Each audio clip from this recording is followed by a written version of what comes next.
चल बढ़ा दी है, टेंशन बढ़ा दी है। अब जो ताज़ा अपडेट है उसमें आप जानेंगे कि कैसे हिजबुल्लाह ने इसराइल पर धावा बोला और इसराइल ने लेबनान में मचा दी है बड़ी तबाही। नसरुल्लाह ने इसराइल को बर्बाद करने की धमकी दे दी है। इन्हीं हालातों के बीच में गाजा संघर्ष विराम की वजह से इसराइल पर हमले कम भी हुए हैं। अगले कुछ घंटों में इसराइल पर और ज्यादा भीषण हमला होगा, ये नसरुल्लाह ने साफ कर दिया। साथ ही कहा कि इजरायली खुफिया अड्डों पर बड़े हमले अब होंगे। इसराइल के कई शहरों पर रॉकेट की बारिश होगी। ये रह रहकर बयान सामने आ रहे हैं, जहां नसरुल्लाह ये कह रहा है कि इसराइल को पूरी तरह से बर्बाद कर देंगे, खत्म कर देंगे, नक्शे से मिटा देंगे। और ये जो मिस्र के काहिरा में बैठक सीज फायर को लेकर हो रही है, उसको लेकर भी ये हमले कम किए गए। अब नसरुल्लाह ये कह रहा है कि इसराइल को पूरी तरह से बर्बाद हम कर देंगे। जो हालात अभी बने हुए हैं, भीषण हमले की चेतावनी के बीच में आप जानिए इसराइल पर भीषण हमला अब हो सकता है। हिजबुल्लाह, हमास और 25 अगस्त 2024, 7 अक्टूबर 2023 ये वो तारीखें हैं जिन्हें याद रखना चाहिए जब 6000 मिसाइल और 3000 मिसाइल के साथ में ये हमला किया गया था। जो जानकारी अभी तक मिल रही है, ये हमला पूरी योजना से किया गया। इसराइल पर हमले की योजना अब आगे बनाई जा रही है और इसराइल पर हमले किस तरीके से अभी तक हुए हैं। 7 अक्टूबर से ही इस युद्ध की कह सकते हैं कि सही मायनों में शुरुआत हो गई थी, जब इसराइल पर हमला किया गया 7 अक्टूबर और जिस तरीके से बड़ी तबाही मचाई गई। फिर गाजा में एक के बाद एक जो मिसाइल दागी गई हैं हमास के खात्मे को लेकर। इसके साथ ही साथ हिजब के प्रहार से इसराइल में आपातकाल जैसे हालात हो गए हैं, इमरजेंसी बुलाई गई है। तेल अवीव का बेन गुरियन एयरपोर्ट अभी बंद कर दिया गया है। 27 अगस्त की सुबह 10 बजे तक फ्लाइट डाइवर्ट की गई है। इजरायली विश्वविद्यालयों की परीक्षाएं टाल दी गई हैं। इसराइल में अगले 48 घंटे के लिए इमरजेंसी लागू की गई है। लोगों से सुरक्षित जगहों पर रहने के लिए कहा गया है। जो बंकर्स हैं या फिर जो ऐसे शेल्टर्स हैं जो सेफ रहें, वहां लोगों से जाने के लिए कहा गया है। इमरजेंसी अगले 48 घंटे के लिए लागू कर दी गई है। मीटिंग्स पर मीटिंग्स हो रही हैं। नेतन्याहू ये कह रहे हैं कि जिस तरीके से ये नुकसान हमारा हुआ है, उससे बड़ा नुकसान हम इसका पलटवार में करेंगे। हिजब के प्रहार से इसराइल में अब इमरजेंसी के हालात हैं। किसने क्या कहा है इस युद्ध के हालात के बीच में, अब ये भी जान लीजिए। कैसे 27 अगस्त की सुबह 10 बजे तक के लिए फ्लाइट डाइवर्ट कर दी गई हैं और नेतन्याहू ये कह रहे हैं जो हम पर हमला करेगा उस पर हमला हम जरूर करेंगे और ये हमला बड़ा होगा। साथ ही साथ डेनियल हगारी, प्रवक्ता जो IDF के हैं, वो कह रहे हैं कि आत्मरक्षा में लेबनान के अंदर घुसकर हमने हमला किया है और आगे जारी रहेगा।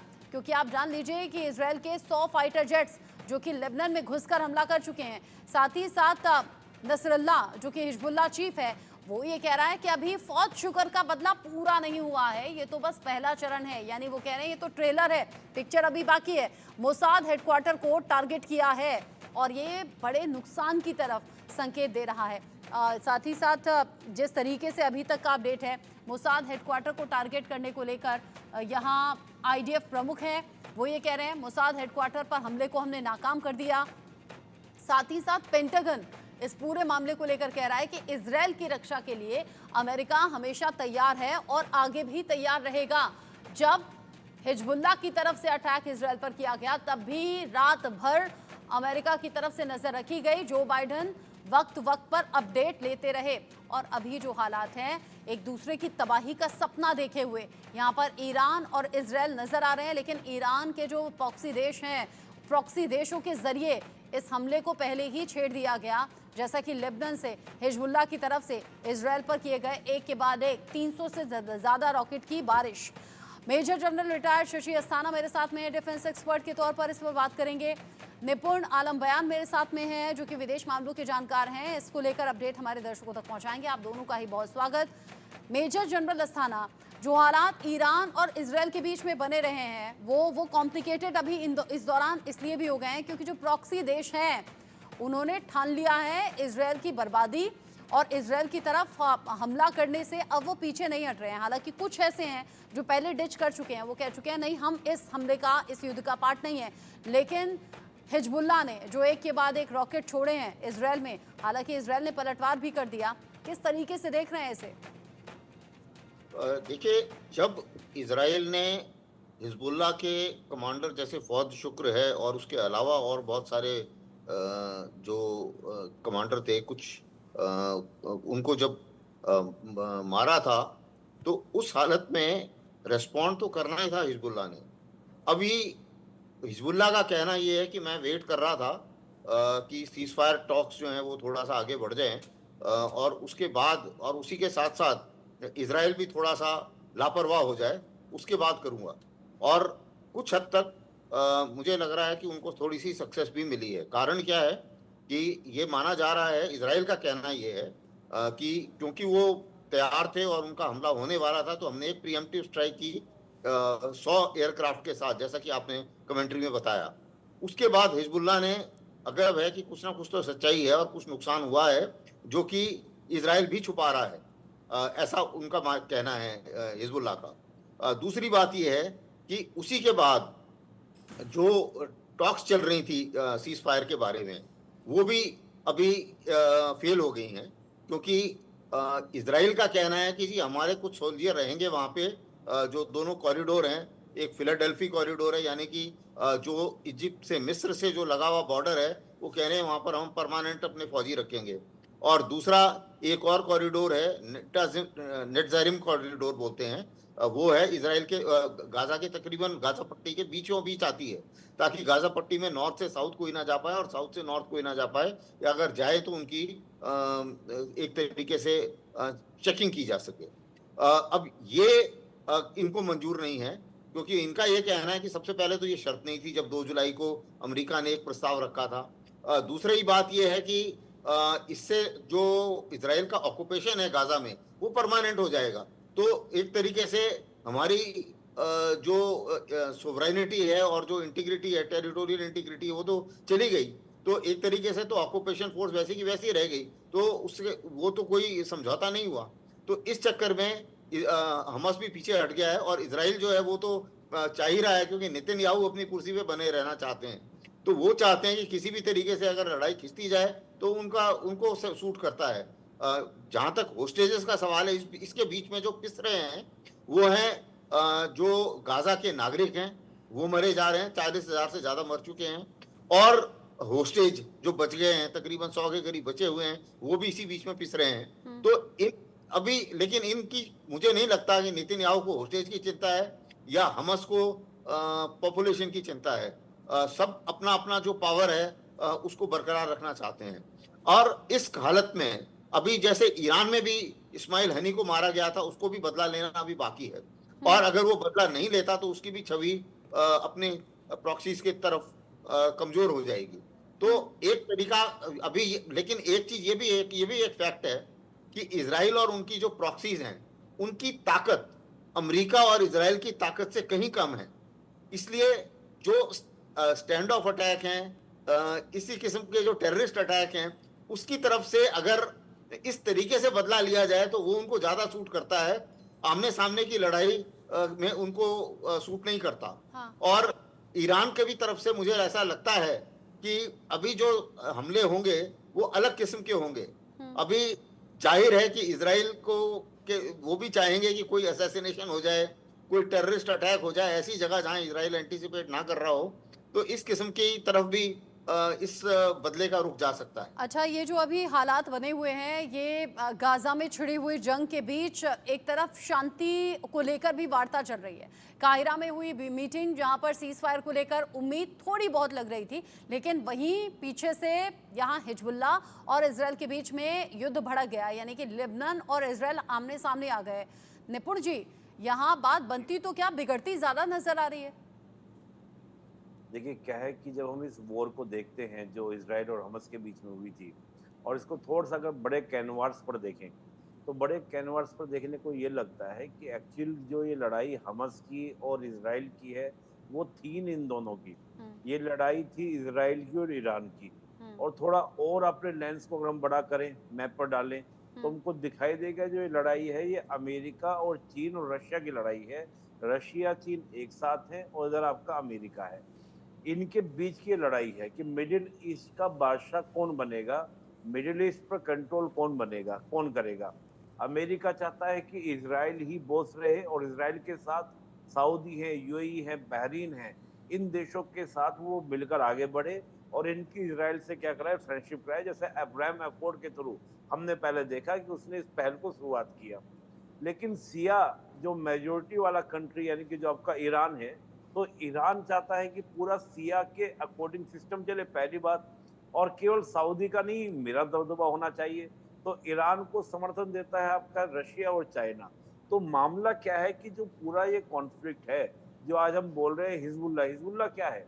हिजबुल्ला 80 के दशक में ईरान के द्वारा बनाया हुआ संगठन है। इसको फंड की बात करें, वेपन की बात करें, सब कौन देता है? ईरान देता है। और ईरान कहाँ से दे रहा है? जो उसको रशिया और चाइना दे रहा है। हम देखें तो इसकी बहुत पावर की बात करें हिजबुल्ला की, तो हिजबुल्ला कोई बहुत स्ट्रॉन्ग संगठन नहीं है।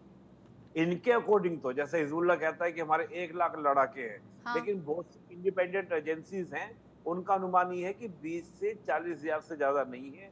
इनका कहना है कि हमारे पास लाखों मिसाइल हैं। मिसाइल भी कैसे हैं? उसमें भी क्या है, 2 तरह की मिसाइल, एक तो अनगाइडेड मिसाइल है, एक गाइडेड मिसाइल है। अनगाइडेड मिसाइल का मतलब ये अब है कि इसमें भी इंटरेस्टिंग ये है, निपुण जी आप अपनी बात पूरी कीजिएगा, उसमें भी इंटरेस्टिंग ये है कि इधर से इजराइल जब हिजबुल्लाह की तरफ आगे बढ़ता है, लेबनान पर हमला करता है 100 फाइटर जेट्स के साथ में, उधर से 320 से ज्यादा रॉकेट हिजबुल्लाह की तरफ से दाग दिए जाते हैं इजराइल में, जिसमें करीब करीब 200 ऐसे थे जिन्हें नाकाम कर दिया इजराइल ने, लेकिन बाकी भारी तबाही हुई है। इन सब के बीच ही ईरान और यमन भी इजराइल पर अब हमला करेंगे। जो जानकारी मिल रही है, अगले कुछ घंटे ईरान अटैक कर सकता है इजराइल पर। तेहरान आक्रामकता के सामने चुप नहीं रहेगा, ये जानकारी सामने आ रही है। इजराइल से इंतकाम लेकर रहेंगे, ये ईरान की तरफ से साफ कर दिया गया। नेतन्याहू को सबक सिखाने का वक्त आ गया है। इससे पहले ईरान ये साफ कर चुका है कि नेतन्याहू की हत्या से कम कुछ भी मंजूर नहीं, और ये भी कहा है कि नक्शे से इजराइल को पूरी तरह से खत्म कर देंगे। अब ये जो प्रतिशोध की अग्नि है, ये कैसे ईरान की तरफ से और ज्यादा भड़कती है, ये भी देखना होगा। 24 घंटे में ईरान कैसे बदला लेगा और इसकी क्या क्या वजह हैं, ये भी आप जान लीजिए। वजह नंबर 1 जो बताई जा रही है, मिसाइलें अलर्ट मोड पर डाल दी गई हैं। इसमें ये लग रहा है कि कभी भी रेडी टू मूव वाली मोड पर मिसाइलें हैं, यानी कभी भी जाकर हमला कर दें। एटमी ठिकानों पर S-400 लगा दिए गए हैं। साथ ही साथ जो एक वजह है वो ये कि प्रॉक्सी को हमले के लिए तैयार रहने के लिए कहा गया है। ये बताया गया कि युद्ध की स्थिति में कभी भी कुछ भी हो सकता है, तैयार आप रहिएगा। साथ ही एक और वजह निकलकर सामने आ रही है जिसमें लग रहा है कि बस 24 घंटे बड़े खास होने वाले हैं। रूस से हथियार सप्लाई करने के लिए भी कह दिया गया है, क्योंकि और ज्यादा हथियारों की जरूरत रहेगी। 48 घंटे के लिए नोटम जारी कर दिया गया है। ईरान की तरफ से ये सभी तैयारियां हैं। प्रॉक्सी देशों के साथ बातचीत करना, उन्हें अलर्ट पर रखना, मिसाइलों को रेडी मोड में रखना, रूस से और ज्यादा हथियार मांग लेना। निपुण जी, ऐसा लग रहा है 24 घंटे बड़े खास रहेंगे और ईरान अब या तब कभी भी वो हमला कर सकता है। देखिए, मैं पहले ये मान रहा था कि ईरान हमला नहीं करेगा, क्योंकि ईरान इस प्रकार के वॉर में जाने की उसकी स्थिति नहीं है इकोनॉमिकली। लेकिन थोड़ा सा मैं फिर इसको बड़े कैनवास पे लेके जाऊंगा। जैसे यूक्रेन और रशिया का जो कॉन्फ्लिक्ट है ये बदला है, यूक्रेन ने रशिया के अंदर एंट्री की है, और हुआ ये है कि जो आपका वेस्ट ब्लॉक है उसका फोकस हुआ है यूक्रेन के ऊपर। यूक्रेन को फंडिंग करो, वेपन दो, ताकि वो रशिया पे क्या करे, कंट्रोल करे। तो हो सकता है कि रशिया ईरान को एक्टिव करे कि अपने प्रॉक्सीज के साथ इस वॉर में जाओ, ताकि अमेरिका वेस्ट पावर का जो ध्यान यूक्रेन की ओर है वहां से वो डाइवर्ट हो। तो एक्चुअली होता ये है कि हमको जो बहुत सिंपल लगता है कि इन दोनों देशों के बीच में एक वॉर की स्थिति बनी है, लेकिन जो आपके ग्लोबल पावर्स हैं, जो सुपर पावर्स हैं, ये सारे प्लान उनके होते हैं कि वो उनके अकॉर्डिंग अपनी प्लानिंग कर रहे होते हैं। तो ईरान की तो इतनी ताकत नहीं है, ना तो ईरान के पास मिसाइल्स हैं। हाँ, मुझे एक बात ये है कि ईरान अगर अपना कोई एटॉमिक टेस्ट वगैरह, उसने अगर एटॉमिक वेपन बना लिया है, उसका अगर वो टेस्टिंग करे, तो ये एक तनाव का विषय हो सकता है। फिर ईरान वाकई में यहाँ पर एक पावर की तरह दिखने लगेगा। अभी तक ईरान ने उस प्रकार की टेस्टिंग नहीं किए हैं। तो बात यही है कि बड़ा दिलचस्प है 24 घंटे होना। और चाहे वो यमन में होतीज हो, इराक में जो सिया लड़ाके हैं हम उनकी बात करें, या फिर हम सीरिया के अंदर बात करें जो असद के अगेंस्ट में आपको देखने को मिलते हैं, हम उनकी बात करें, तो कई जगह से ईरान की ओर से हो सकता है, हिजबुल्लाह की ओर से हो सकता है, हमस की ओर से भी हो सकता है। तो कई सारे एरियाज ऐसे हैं जहां पर ईरान के प्रॉक्सीज हैं, उनकी ओर से अटैक हो सकते हैं, और ईरान भी इनिशिएट ले सकता है, क्योंकि जो बदले हालात है, इक्वेशन जो बदली है पूरे इस एरिया की, मिडिल ईस्ट के साथ साथ आपका मिडिल यूरोप की, वो सारी चीजें आप उसमें इंटरलिंक हो जाती है। तो मैं बड़े कैनवास पे अब देख रहा हूँ। 24 घंटे कुछ भी हो सकता है। इस बीच एक बड़ा अपडेट, इजरायली सुरक्षा कैबिनेट की आपात बैठक यहां बुलाई गई है। जैसे इससे पहले भी हमने कहा कि इमरजेंसी लागू की गई है। इजरायली शहरों में डिफेंस सिस्टम की तैनाती कर दी गई है। आत्मरक्षा के लिए हर जरूरी कदम यहां उठाने के लिए सेना तैयार है। साथ ही साथ आम लोगों को भी इंस्ट्रक्शंस कि आप सुरक्षित जगहों पर पहुंचे, यानी कि शेल्टर या बंकर जैसी जगहों पर जाकर आप रहें। इजरायल हर कीमत पर अपनी संप्रभुता की रक्षा करेगा, ये इजरायल की तरफ से सामने आ गया। सुरक्षा कैबिनेट की आपात बैठक